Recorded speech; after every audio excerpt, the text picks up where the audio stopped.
Hi, I'm Avery Matthews. And I'm Jamal Kelly. And we're with the DC Report. Today, we're at Yarbrough's Restaurant in Lexington preparing to interview Mr. Donald Reid Deal, Chairman of the Libertarian Party of Davidson County. We hope that this interview will give you some clarification on what the Libertarian Party stands for and what their goals are on the county level. So sit down, have a nice cup of coffee, and enjoy the interview. Today, we're sitting here with Mr. Donald Reid Deal, Chairman of the Libertarian Party of Davidson County. Mr. Deal, can you tell us a little bit about yourself? Yes, I'm 61 years of age. I am a past employee and a retiree from Davidson County Emergency Medical Services. I was a paramedic there for 35 years, and I retired from there in 2009 and continued working part-time until 2012, where I quit entirely at that point in time. So what led you to become the chairman of the Libertarian Party of Davidson County? I've always been interested in helping others and taking a leadership role to some degree, not from a position of power, but mostly from a position of wanting to help and wanting to do things that were beneficial to others and steer directions and things of that nature. I originally was a Democrat, and that was many, many years ago, and grew disillusioned with both the Democrat and the Republicans, seeing the what I would refer to as the corruption and the power plays up high, especially in Washington, D.C. So I abandoned both the ideas of Democrat and Republican and went independent. And in the 2016 presidential election, I started looking heavily in the direction of Gary Johnson as the Libertarian candidate. And I didn't know anything about Libertarianism until that point in time.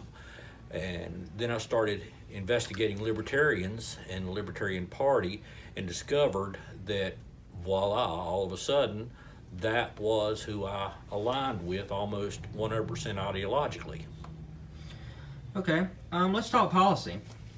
So when I say the LPNC, of course you'll know what this means, but for our viewers, LPNC is the Libertarian Party of North Carolina. Correct. The LPNC have called for an end to the policy of drug prohibition. How would this benefit the citizens of Davidson County? Overall, and what most people don't realize is the war on drugs has never been a successful measure that's been acted by law enforcement or the government. It's been going on since the marijuana days, as far as prohibition, since 1918 and 1936, 1937, when it was outlawed and restrictions were placed on it. And it's been going on since that time frame. In that time frame, nothing has changed. It's been ineffective. So it's time for something different. You have to look at things from a logical perspective, and that is from an analytical view, and that is that what's the most effective way and what makes illegal drugs a cost-effective revenue for people that are conducting those businesses, and that is the illegal trade or the black market. The second you remove the illegalities of them and place them on non-restricted use, then it removes it from the black market. Thereby the price goes down on most of these things and the availability of them goes down, and that's a much more effective means by which to combat the drug trade than simply making laws that have been ineffectual since then. Between 2014 and 2016, Davidson County ranked 12th in the state among all counties for overdoses, with 90 total occurrences, 20 of which led to fatalities. How would you suggest we combat the opioid epidemic in this county? That would probably be a multifold position to take. Much of what I agree with that's being done now, and that is counseling, rehabilitation, trying to get people to not utilize them, not using law enforcement as a measure or a means by which you can force them. The only thing that's doing is throwing people in jails and prisons that is not having any effect whatsoever. The second that you do that, then it becomes a moot issue. What happens is that in order to conduct a semi-war on opioids or fight opioids, is to reduce the source, and the source, except for illegalities, tends to be through pharmaceutical companies and the medical profession itself. As much as people do not like to look at those things, doctors are the leading prescribers of opioids, and I myself in my job as a paramedic have ran into cases time and time again where doctors prescribed opioids for their patients, and then after about 15, 18 months, then all of a sudden they determine that their patient does not need the opioids anymore, and they pull it off of them, pull it from them, and they're already hooked. Once they're hooked, they're going to hunt illegal avenues or whatever source they have to do in order to satisfy their urges. So the best method is to combat it at its source and reduce and increase regulations as far as pertinent prescriptions of them, and closer monitoring, and making sure pharmaceutical companies do not capitalize and make so much money on the backs of those that they wind up getting hooked because they're peddling the medications.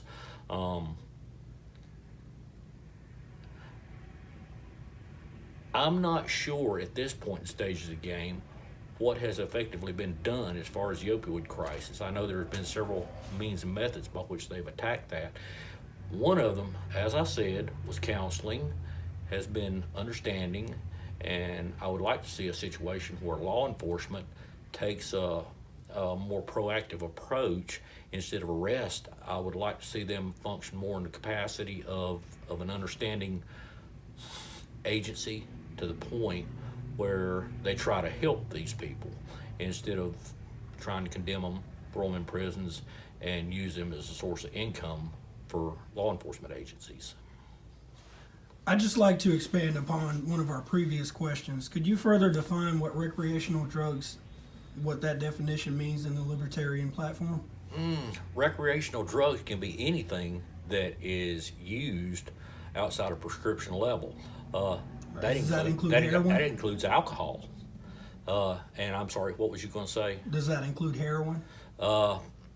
Yes, I would say so. You have to fall back on what I said before, and that being that when you make something illegal, you increase the likelihood of that market wanting to take advantage of that. So what happens whenever you make things legal, all of a sudden, prices drop, availability becomes easier. Doesn't mean people are going to use more, it just means it's going to be more available without having to go underground and commit crimes and do illegal activities or violent crimes in order to get what you need. And then when the price drops off, all of a sudden the income level for the black market drops out, and it's no longer profitable to run those organizations. The LPNC calls for the legalization of all recreational drugs. Do you not believe that this could have a negative impact on the youth of Davidson County? It could, but it's a question that's a toss in the air. You don't know unless you try it. They've tried other things. They've tried years and years and years. They've tried probably, what is it now, 100 years of controlling drugs and making things illegal, and it's been ineffective. So after 100 years, it's time to do something different.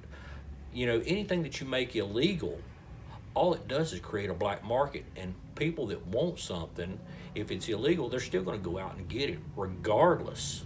I don't think it's going to increase the likelihood of people using or doing these things, but I do think that since everything else has been tried, since the other issues have been tried as far as illegalities and law enforcement and everything, why not try the other way? The other way being, make them legal, watch the price drop out of the product that you're selling, and no longer making it profitable for people to sell it on the side. On September 25th, the Board of Commissioners voted to enter a lawsuit against opioid manufacturers and distributors.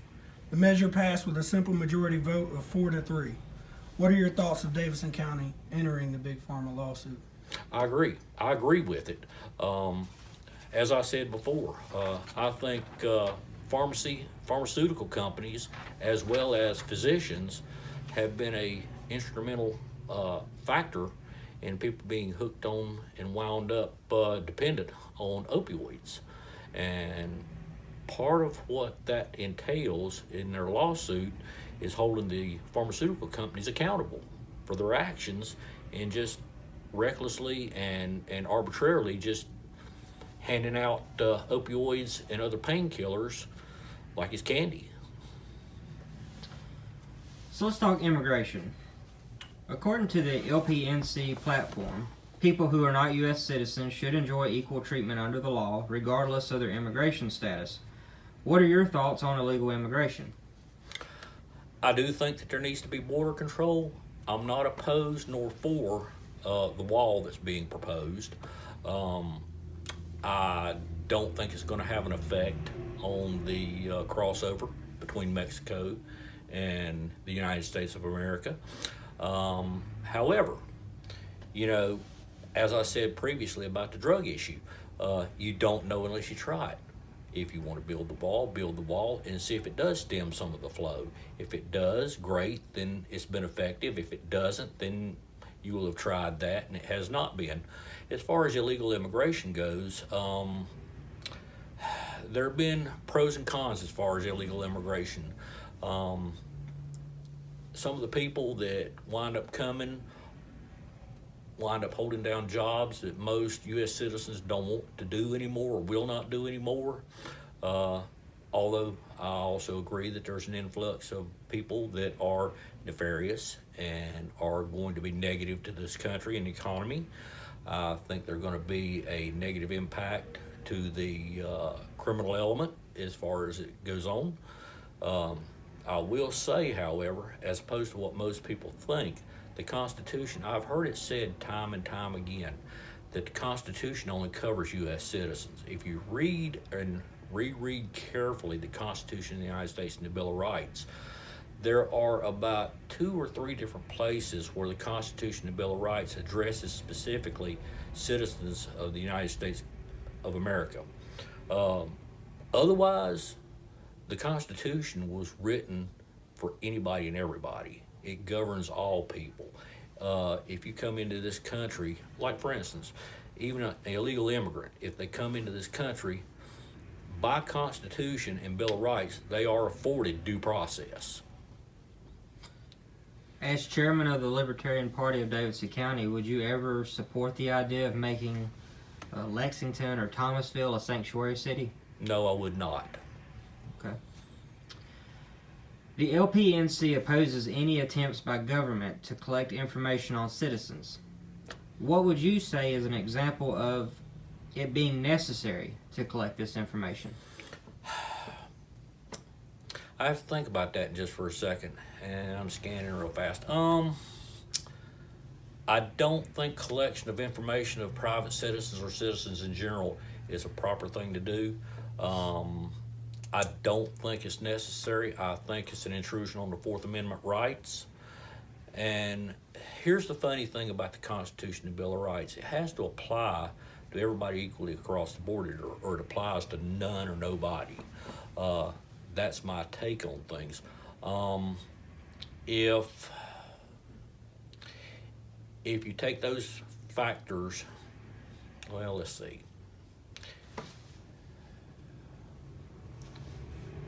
Brain lock. Oh, you're fine. Sorry, take your time. But got lost in thought. You want to move on to the next Yes, question? please. Okay. That's fine.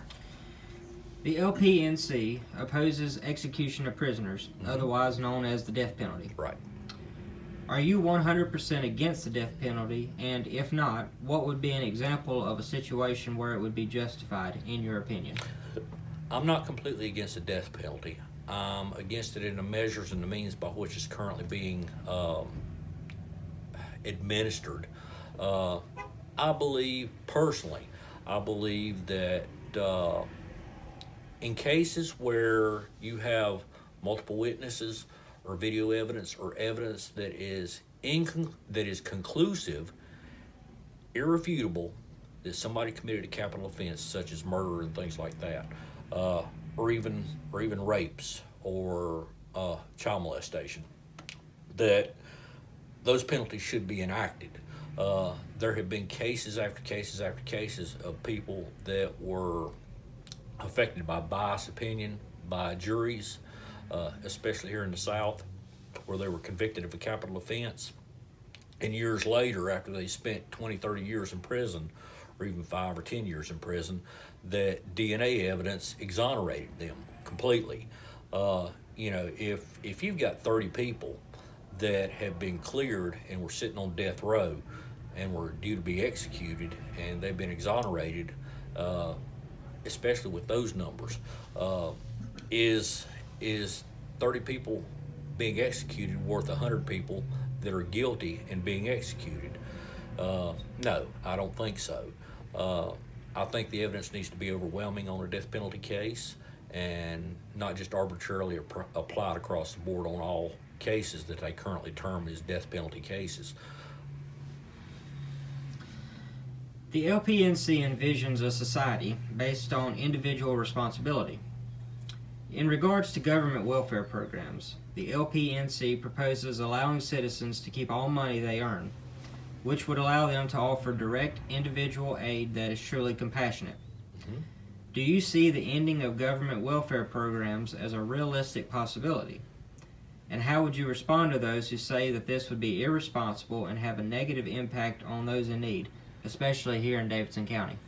I think there are situations where government welfare or welfare by taxpayers is needed.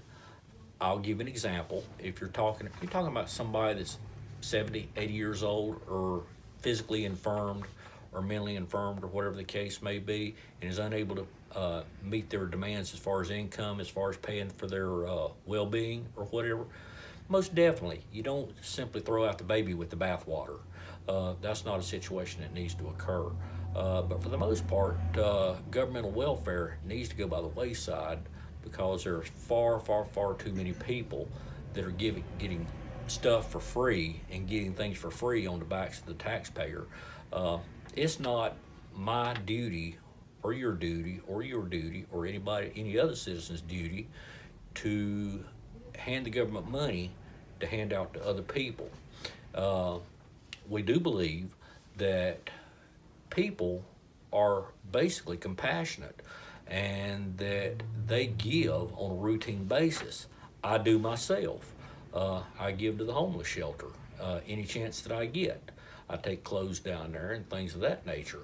I think people function and act out of kindness, and when they function out of kindness and compassion, that is truly given from the heart as opposed to taking the money from them. Because literally, we see paying taxes to the government to be redistributed as nothing more than theft, as thievery. It's stealing my money, stealing your money, and stealing everybody else's money to be redistributed. Now, a closer approximation, if somebody's going to rely on taxation for those kind of things, I think that a fairer way to do it under a taxation system would be to let the taxpayer themselves, each individual taxpayer on a checklist or whatever, decide if they're going to be taxed, decide specifically where their money is going to go. Charitable causes or causes they think is beneficial or that they have special interest in, or whatever the case may be. Somebody may decide to contribute to WIC or a foundation that feeds the homeless or feeds the hungry that don't have the income to take care of that.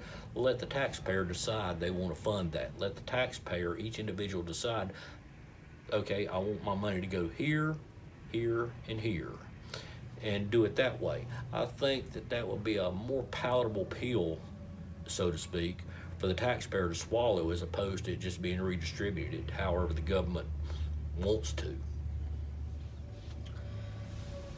The LPNC calls on local and state governments to reject the militarization of police forces, including the acquisition of military hardware.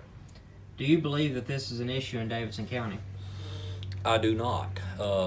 That's something that is a whole lot more on a national level, that as opposed in some of the much larger cities like maybe potentially Charlotte or Atlanta, New York, places like that, as opposed to Davidson County.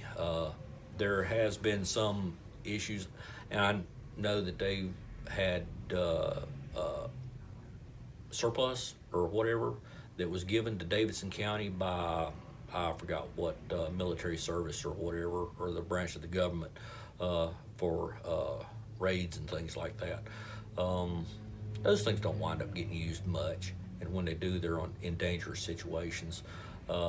But militarization of the police force is never a good idea. So, give us your opinion on DUI checkpoints. Do you support them? I do not. Interesting subject, because in the Facebook group we've had quite a bit of discussion on that. I'm sure that you've noted that and followed that. Several of them feel like that that is a legitimate thing for them to do. But to a large degree, I think that that is a violation of Fourth Amendment rights. Now, if I'm stopped, if I've been drinking, let's say, and I'm stopped for a tail light, and the officer smells alcohol, then yes, it's appropriate to have me do a sobriety test or breathalyzer test. I do agree with that. But as far as checkpoints, just to catch people coming down the road and do cursory searches based on that, then no, I do not agree with that. So the National Libertarian Party platform supports the legalization of prostitution. Mm-hmm. Do you not believe that where prostitution is legalized, there is a greater demand for human trafficking victims? I do. I think that it's just like any other illegal activity, that it invites other things associated with it. And I think the basic premise behind what the LP decides to go in all actuality, from a rationalized point of view, mine too, and that is that prostitution is a victimless crime. To us, a crime is a situation or an offense that occurs where there has been a victim, and society in general is not a victim. A person or an individual is a victim. As far as prostitution is concerned, that would be better done if it was regulated through a government service, as far as health screenings and things like that, to stem the flow of STDs and things along those lines. And if they're regulated, then you're going to have less incidents of human trafficking. You're going to have that regardless of what situation you're in and involved in. As with anything, you need to be diligent in trying to make sure those things don't happen. So according to the New York Times in 2015, 70 to 90% of children and women who end up in commercial sex were sexually abused prior to entry. It seems that no other industry is dependent upon a regular supply of victims of trauma and abuse. Would you ever support prostitution being legalized in Davidson County? As a matter of fact, yes, I would, for the very purpose that I said previously. If it's legalized, then it's regulated. If it's regulated, then the chances of those kind of things happening are much, much slimmer. Usually those things occur on the sly, in the back rooms, in dark alleys and things of that nature. And it stems back to what I said earlier about drug trade. What makes it lucrative is the illegalities of it. If something is illegal, somebody is going to capitalize on that to their advantage. And the second you make it no longer illegal and make it legal, then the lure to it is gone. The capital to it is gone, and so on. I do know that, and I do know a person, and the person will remain nameless within our party, not in North Carolina, in the Libertarian Party on a national level.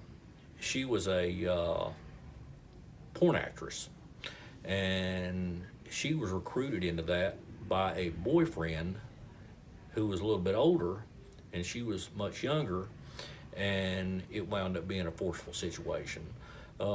And somebody that has every reason to be totally against it is not. She still says and maintains that the human trafficking aspect of it, if it's regulated and it's legal and it's regulated as far as sex trade and sex workers, that it's not going to be as dark a business as what would normally be seen as such. And her thing is, it needs to be regulated and it needs to be licensed and things along those lines, so that there are cautions and things of that nature. But she has not been against it as much as the conditions that she fell under.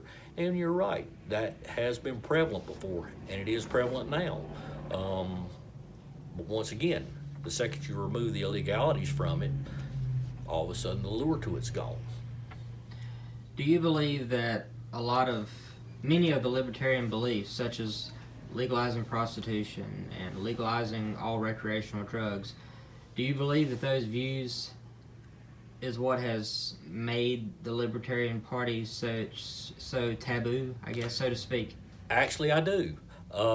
Those are not mainstream, clear-cut ideas that are shared by most people. And allow me to expand on that. And that being that I'm a big, huge believer in the Constitution and Bill of Rights. More in lines with the way our founding fathers had it and wanted it to be. And old school Constitution and Bill of Rights. And their way was what it was in the founding of our country. But over the course of time, the way politics has generated for about the last 170, 180 years, with each passing decade, the masses or the people themselves, the citizens, have been indoctrinated basically into what the government wants you to believe and what they want you to follow.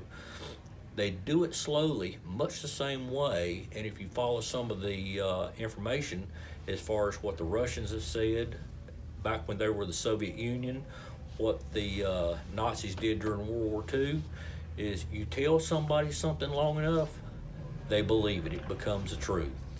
And you tell people that they can't do this or they have to do that, then over the course of decades, they start believing that's the way it has to be and needs to be, and that's the proper way to be. And they've deviated away from what freedom and liberty are. And it's that simple. You have the right and the freedom to exercise your life how you so choose, as long as you're not hurting another individual. When you hurt another individual, then you have committed a crime or a criminal act. So it's 2018 and we're living in the Trump era. Mm-hmm. There's a lot of division, and especially in Davidson County, there's quite a bit of division. Social media, it's very prevalent on social media. What are your thoughts on how do we bridge this division, and how do we overcome that division? I honestly believe that there's always going to be division and divisive aspects to everything, as I'm sure both of you are aware, and everybody out there is aware. Everybody comes down usually on a two-side, either one side or the other. There are usually no fence riders. People passionately pick up one side or the other, which is always going to create division. I think the simplest way to bridge the gap on any divisions is try to be understanding of other people, try to understand their perspective. You don't have to agree with it, but understand their perspective and acknowledge the fact that you know that's their right to feel and have an opinion the way that they do, but that you just don't happen to agree with it. I think that's the first step, is not telling somebody they're wrong, but telling them, I understand your perspective. I understand the position you're dealing from. I don't agree with it, but I respect it. You recently announced your candidacy for Davidson County Commissioner in 2020. Do you see a clear path to victory being a Libertarian? Honestly, and this is a loaded question, and the reason why it is because as a up and coming candidate, it doesn't speak well for a candidate to say, I don't think so. As a Libertarian, and in Davidson County, there are like 400, give or take, registered Libertarians in Davidson County, which means when it comes to against Republicans and Democrats, Libertarians ain't got a chance. But we are steadfast in growth, steadfast in pushing for what we believe in as far as liberty and freedom. And a lot of people don't understand that we don't deal from a position where we want to force our will on somebody else. I like the concept and the saying among libertarians is, we want to take over the world so we can leave you alone. You know, it's just that simple. But do I think I legitimately got a huge chance? Probably not. But my big reason for wanting to run for county commissioner in 2020 was, and I thought about this for some time, and that was that I'm doing it, I want to help. As I said, it goes back to my days in EMS. I'm a helper. I like to help people. I like to be a benefit to people. I like to do things for people. And while that's one aspect of it, the other aspect of it is that I feel like, and I've always felt like, that even if it doesn't wind up going anywhere, I want the people to have other choices other than the choices that they've had. Not so much that my way's better than the next person's way, or that theirs or mine's any better. I like people to have choices. People need to have choices. They need to be able to look at people and be able to tell what they want and who they can pick and choose, instead of just being limited on a certain party or a certain group. I am curious to know, so across, especially over the past 2 years, across the country, we've seen a lot of removal of Confederate statues, and a lot of removal of what certain people consider history, certain people consider hate. What are your views on that, especially as it's now kind of come home, I guess you could say, to North Carolina? You know, the UNC, the Confederate statue at UNC was taken down. And of course, in Lexington, we have a major Confederate statue. I'm curious to know what your thoughts are on that. My thoughts is statues haven't never hurt anybody. Statues are inanimate objects and they hurt no one. And I've always felt like that if you're offended by something such as that, walk by it. Walk past it. Don't look at it if you're offended by it. I, myself, happen to have, here in North Carolina, 3 ancestors that fought with the Confederacy. And my mom's family was from Georgia, and I had about 6 or 7 in Georgia that fought for the Confederacy. Absolutely none of them owned slaves. So the offense is geared and generated by a cleansing of United States history. I'm sure that's a catchphrase that we're all familiar with. History is a matter of, the writing of it belongs to the victor of the war, the victor of the battle. That's who wins the rights to write the history. And in all honesty, when the United States won the Civil War in 1865, they needed desperately to demonize Southerners and the Confederacy. So that's the information that they spun from that everything was evil and and that's not the case. But as far as the statues are concerned, there's a lot of people that have ancestors that fought in that war. Now, this may not sit well with people. I'll give you an example. If there was and I'm not pro-Nazi by any stretch of the imagination, I'm very much against it, but if there was a soldier from World War II that fought on the side of Germany and immigrated to the United States and became a citizen, or whatever the case may be, died here and was buried in a cemetery, then I don't have a problem with the flag he fought under being displayed at his gravesite. If they wanted to put a flag of Nazi Germany's up at his gravesite, then that's honoring his service to his country at the time, even if he may or may not have agreed with the ideology. Much the same way with the Confederacy. They fought for what they believed in at the time and under the country in which they were part of, so their memory should be honored. There's quite a bit of racial divide in our country right now. How do you what's your opinion on trying to bridge that divide?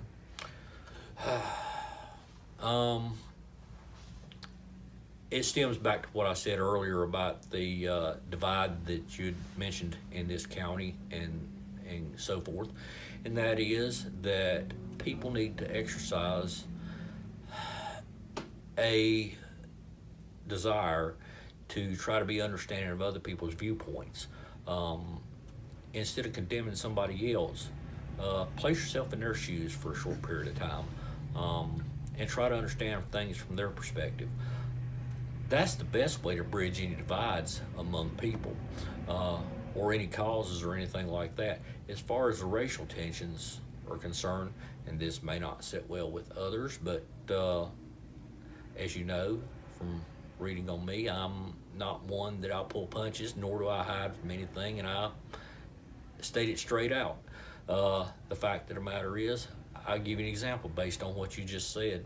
A large portion of the racial divide currently going on has been created by BLM, or Black Lives Matter. Now, I think we're all fairly well familiar with the events in Ferguson and so on in Missouri. And Missouri, or Ferguson, started out to be a peaceful demonstration, which I uphold their rights to peacefully demonstrate, anybody to peacefully demonstrate, instead of causing public havoc.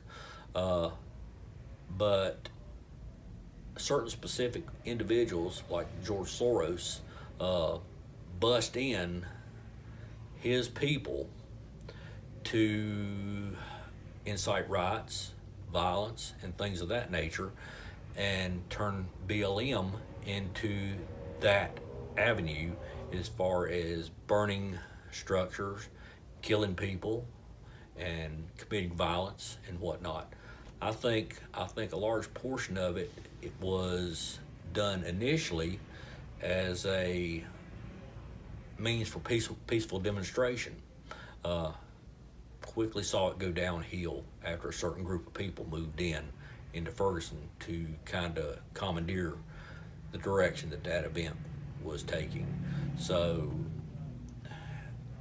it's incumbent on us as human beings to look at people and try to look at things in an unbiased manner, and look at it to try to disseminate, is somebody trying to steer my direction? Am I being hijacked? Are my passions being hijacked to steer me in a specific direction?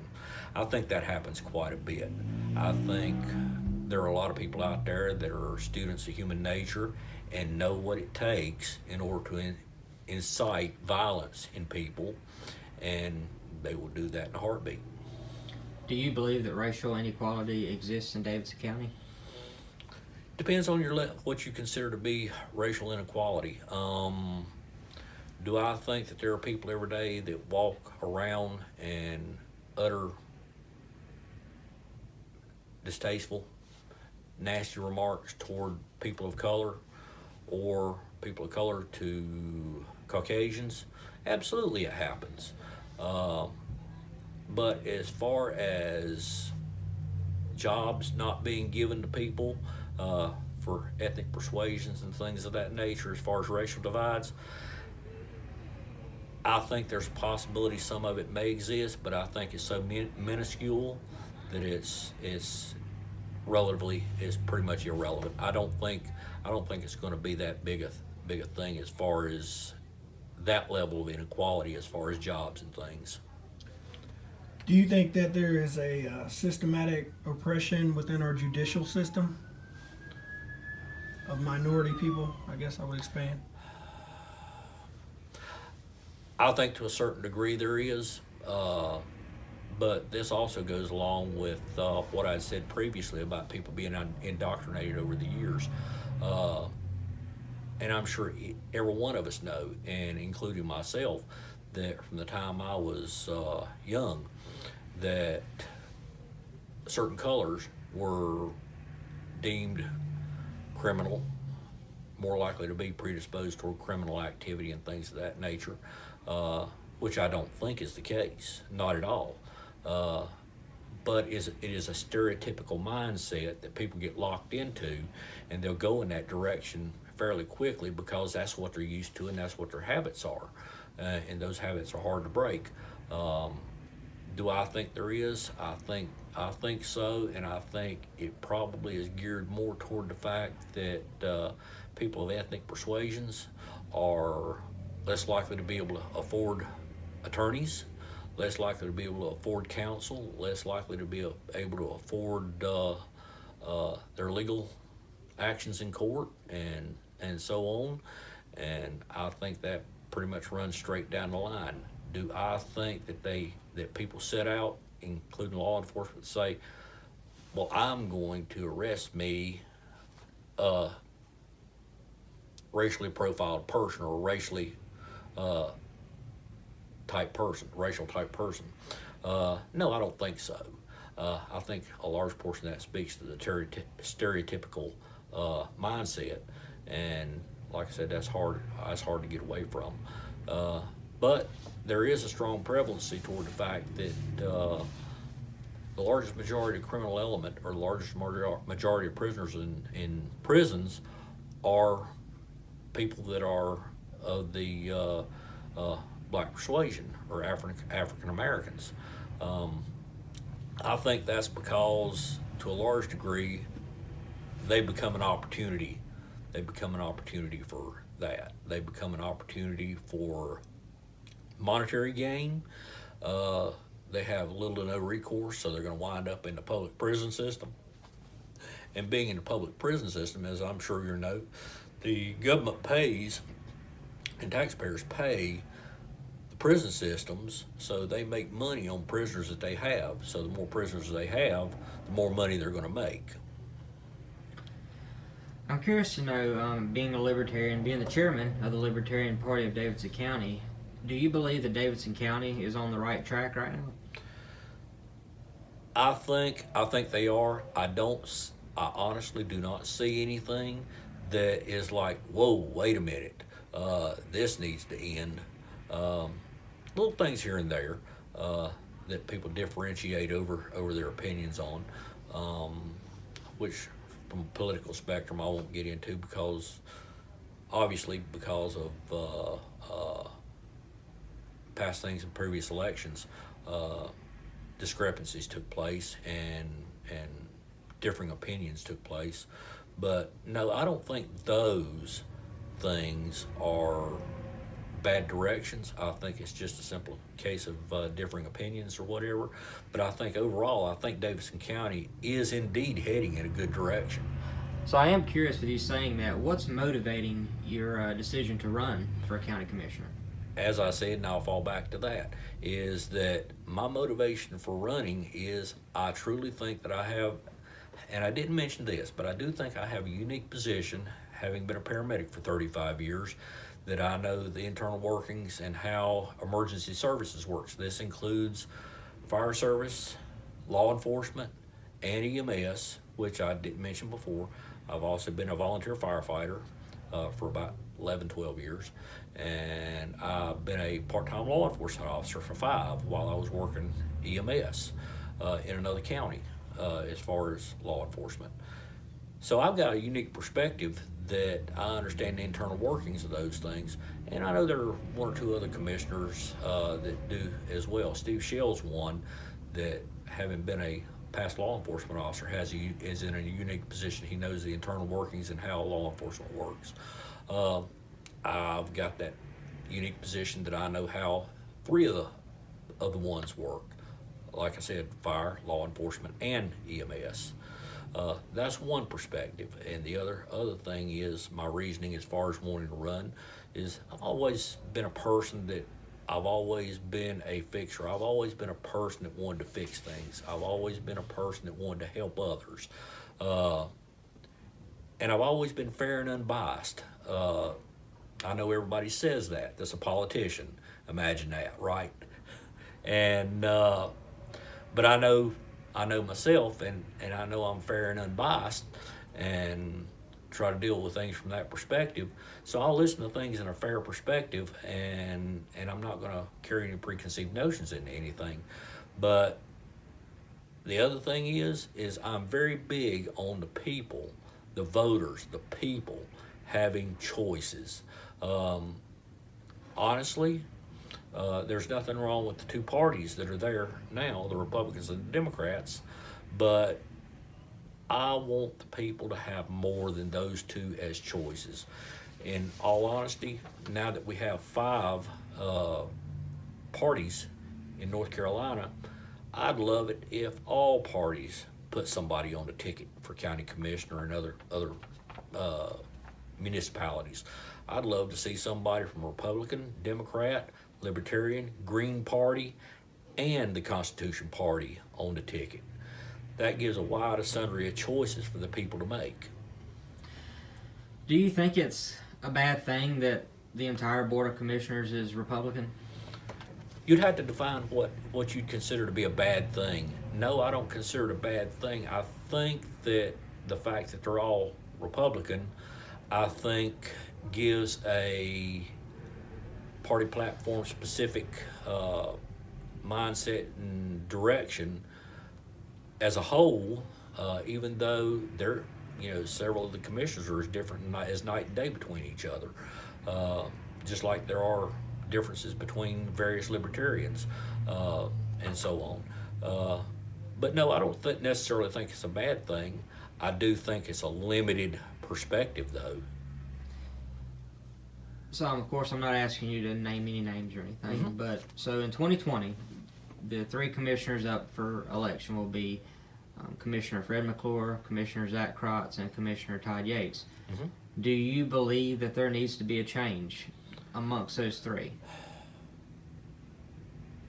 I can't step off and say there needs to be a change. I can honestly say that this may be suicide. We will see. But I honestly think that there's one that I was opposed to before that I don't want to see regain his position as a commissioner. I won't say who that was. But I will also say, that's on a personal level, that's and perspective. That's not on an overall perspective. I've said before, and I'll say it again, that I've had somebody ask me in several, because in all honesty, I have on Facebook, I don't know if any of y'all have seen, but I have kind of an adversarial back and forth between myself and Fred. We're both opinionated. And I've had several that have said, are you going after Fred's seat? And I've messaged Fred privately, and I've said publicly that I'm not going after Fred's seat. Fred's a good friend, and I like Fred a great deal. We just have that relationship that we can discuss things, and it seems adversarial, but we both enjoy the back and forth on the adversarial role, and it's good for both of us. We both exercise our minds by doing that, and by running, I'm not running to unseat anybody. I'm running to give the people a choice and hopefully gain a seat. I'm not after a specific seat.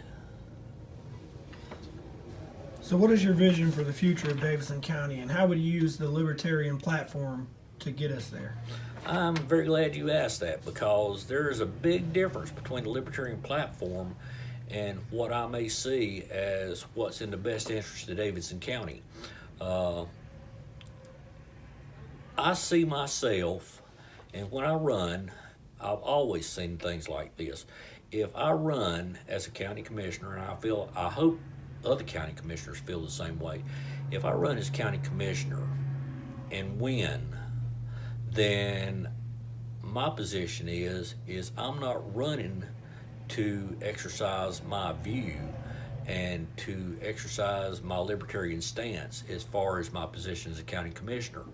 My position is I was elected, if I am elected, I was elected to represent the people of Davidson County, and it is incumbent on me to do just that, represent the people of Davidson County. So if something they want to see, if the citizens want to see something, let's say specifically if it went against what the Libertarian Party platform was, then I'm going to go with what the citizen wants, because that is my role. I am a libertarian, that is true. But if I'm elected as a county commissioner and a representative of the people, and my first duty is to the people. What does being a libertarian mean to you? And why would you encourage others to join the Libertarian Party? I see libertarians as, in my mind, a libertarian is the old world patriot.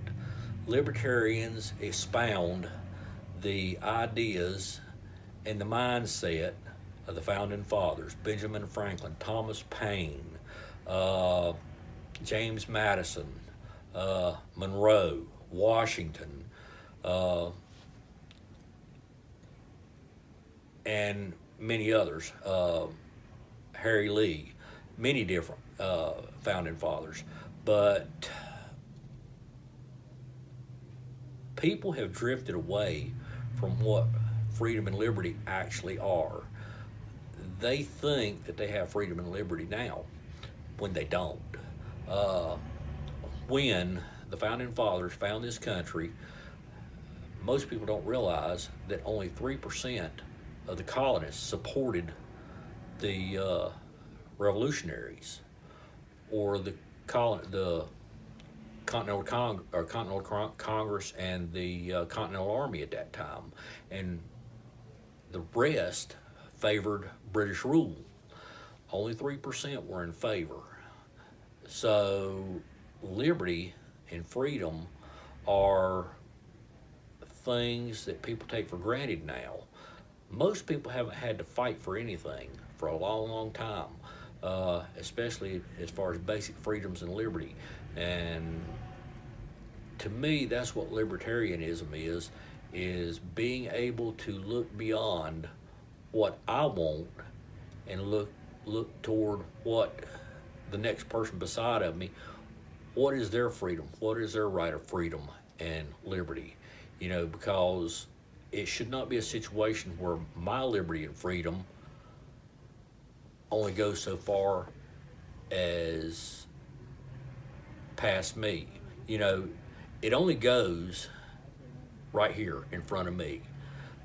If you have the liberty and the freedom to be able, let's say if you want to make untaxed liquor in your backyard in a still, if you're not hurting me, I should not have the right to tell you you can't. That's the basic premise of that, is understanding other people's rights do not transcend past what your rights are. You have your rights, everybody else has their rights, as long as they don't harm or hurt you. Well, Mr. Deal, we sincerely appreciate your time, your honesty, your transparency. Is there anything that you would like to say to the citizens of Davidson County? I would just like to say that, actually, a couple of things. If there's any interest in the Libertarian Party, please contact us. We have a Facebook page called the Libertarian Party of Davidson County. You can find it on Facebook, and we have meetings that are posted there, and the times and dates and locations. If you're interested, contact us. And secondly, what I'd like to say is that if you are tired of having the same old choices and want a different choice, choose me in 2020, because barring any unforeseen complications, health-wise or other, I am going to run in 2020. Well, Mr. Deal, we certainly appreciate you taking out the time to do this interview with us. Thank you for having me. I appreciate you taking the time and the trouble. All right, thank you so much, Mr. Deal. All right, and for those viewing at home, we hope you stay up to date on the DC Report, as we'll have more content coming your way.